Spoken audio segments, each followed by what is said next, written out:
season. And we are so excited to show you the things to do with your Symbol Stix Squares. We showed you before a bunch of stuff that maybe you're not going to do with your Symbol Stix Squares. Don't eat them in nacho cheese. Exactly. Mm-hmm. Maybe keep them out of the bathroom, who knows.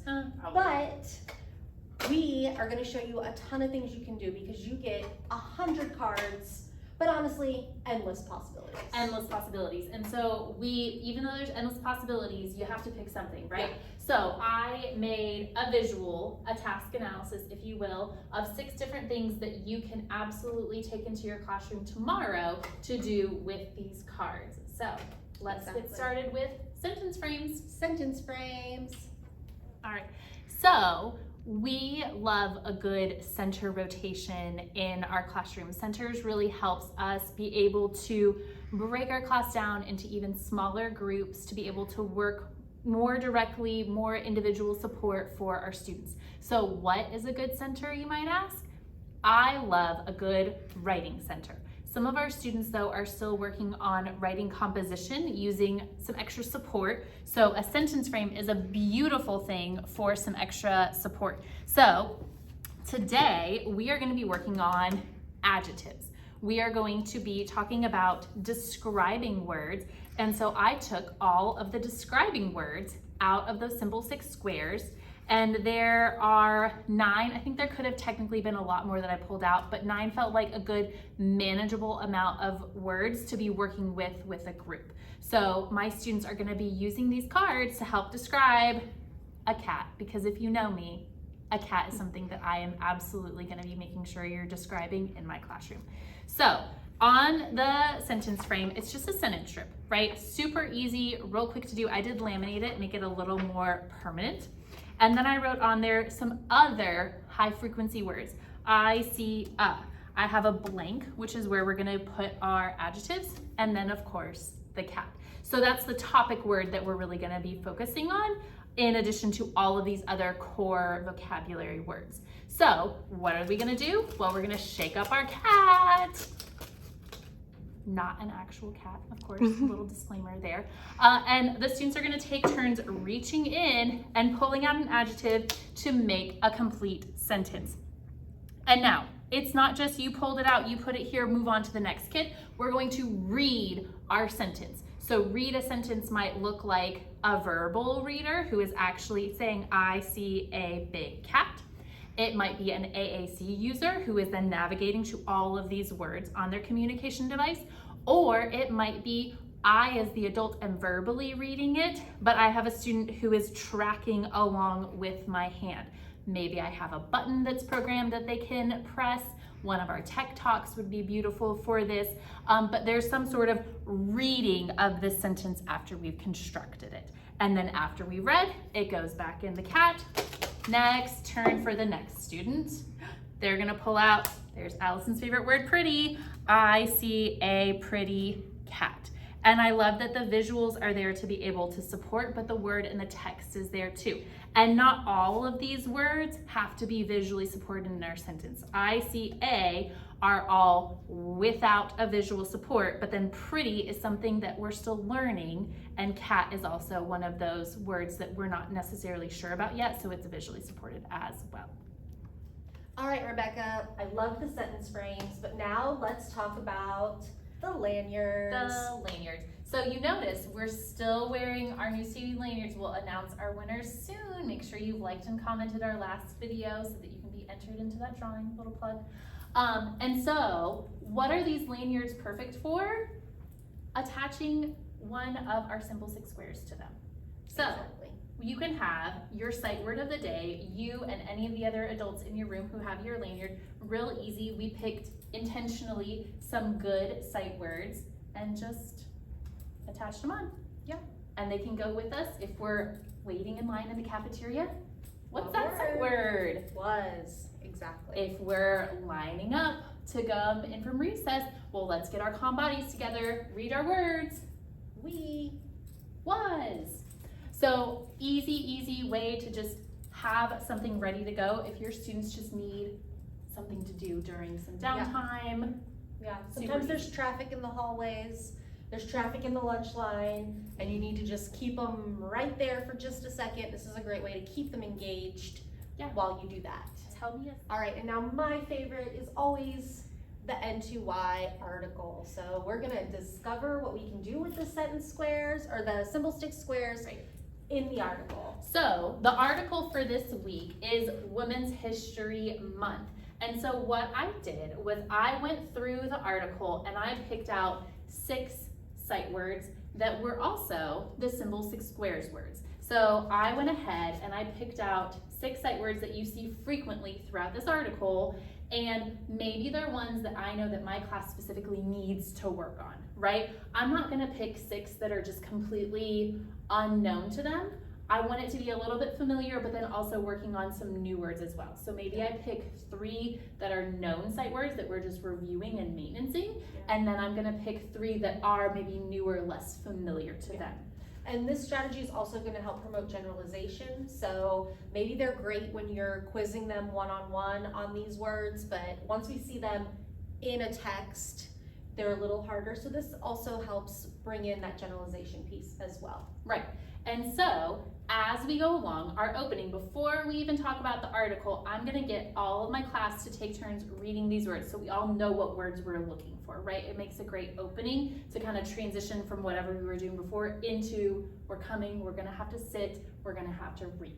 So we're going to very quickly read the words. Who, this, tell, is, and, she. And then we're gonna go straight into, good job, Allison, you did a great job reading, little praise there, reading the article. So as we come across these words, Marge, that's one of our words, is. We're gonna read it with me. And if I have that friend who I need to walk a little closer to, so to do the next page, I love how they've started also including the pictures. The actual pictures, yes, photographs. That word tell, right? So we read this sentence, oh, and who too. The 2023 theme is about women who tell stories. So I can easily walk this straight up, tell, and who, and I can come right to my friend who maybe needs that extra proximity because I'm up here reading it. It doesn't feel as real as if I come straight to you and have you read that word with me. And for some of your friends who maybe need some extra engagement, it could be a game, like who could be the first one to raise their hand when they see one of our sight words. And that keeps everybody engaged, paying attention because they want to be the first one. Right, and like you said in the last video also, the symbols are the same here as they are here, and so it makes it more familiar for our students to recognize those symbols as they're working on building that comprehension through the reading. Exactly. All right, so let's go back to we've talked about sentence frames, we've talked about linears, we've talked about news to you article. Now we're gonna go into the matching game. All right, let's play a matching game. So another great activity that you can do in a station, again, we have a small group of students, maybe 2 or 3 with me, is doing a matching game. I love matching games because we're working on some vocabulary. We're working on some really great social skills like taking turns, winning, losing appropriately, right? Those are things that our students really need to learn.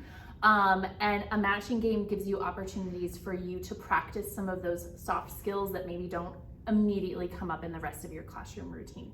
So we have the matching game. I have all these words that start with the letter B, so that's what we're going to be working on, vocabulary words for B. These aren't going to be necessarily high frequency words, but also I just went into Symbol Stix and made these cards, and they're super easy. Printed them on color paper because I did learn if you print them in black and white or just white paper, your students start to learn that they can see through them, so the color paper kind of differs that a little bit. And then I have the Symbol Stix Squares, same and different, because the purpose of the matching game is to find 2 that are the same. And so that lends itself really well to these cards, same and different. And then it also lends itself well to yes and no, because I have to answer that question, are they the same? Yes or no. So we're gonna play a little matching game. So I'm gonna try this one.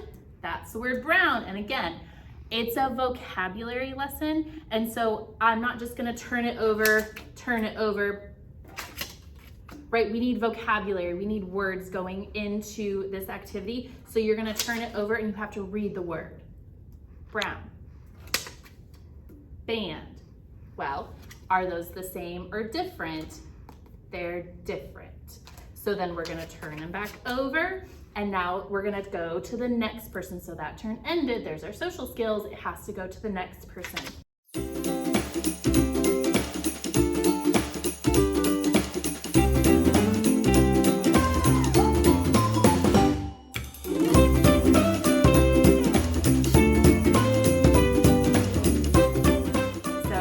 Different ways that you can ask and answer those questions while you're working on recognizing those vocabulary words, taking turns, winning and losing appropriately. I love a good center station that includes a matching game. Okay, so we had a great time in centers playing a matching game, using same and different, and even a little bit of yes and no. But now we're going to talk about requesting actions. So we think about these cards a lot with academic, but we also think about them, or we should think about them with communication as well. How are they aiding in communication?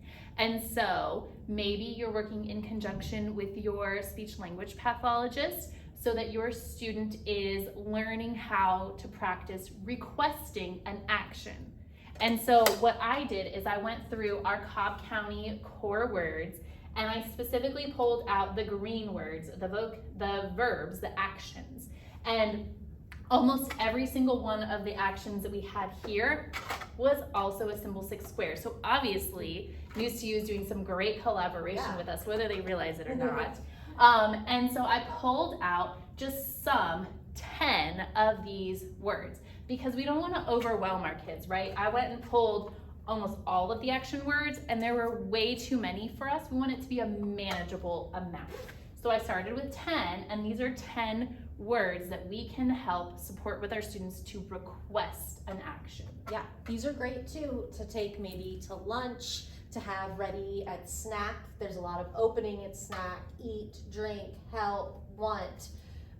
So there's a ton of possibilities even with just the few we have up here. And keep in mind, you get 100 cards with both sets. So tons of ways you can use them. Right, and I went ahead and I printed out our Cobb County core words board too, because this can easily go with us.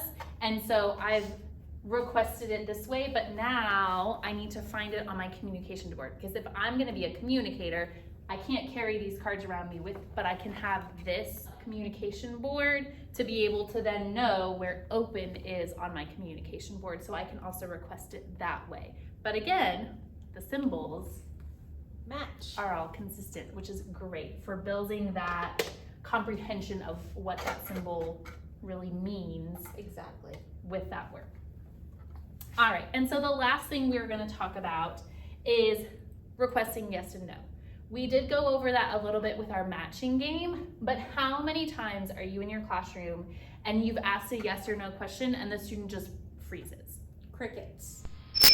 Well, that's what a visual's for, right? And so we specifically left yes and no out on our pocket chart so they were readily available for those yes or no questions. Do you want the pizza?